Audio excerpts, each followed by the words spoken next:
Senators John McCain of Arizona and Lindsey Graham of South Carolina spoke at a press conference on Thursday. Gabriella Demchik for the New York Times, Washington. The closing argument was a curious one. Vote yes, Republican leaders told the holdouts in their conference.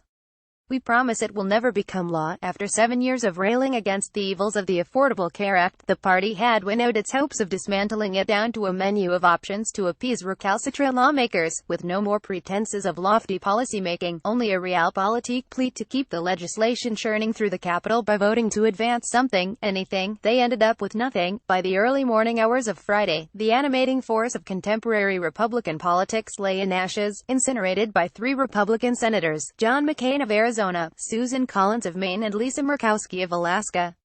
But the spark can be traced back to the hot summer of 2009, and to Winterset, Iowa. It was there, and at town hall forums that tested fire marshals' collective patience across the country, that the Republican rage ignited in earnest.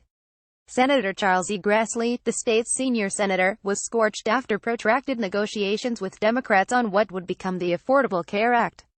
He peeled away. Other Republicans followed, and Democrats were left to pass a health law on their own. The anger persisted. Cohesive policy never came. You had 300 to 700 people and one time 900 people at the town halls of 2009, Mr. Grassley recalled in an interview on the history of the Affordable Care Act.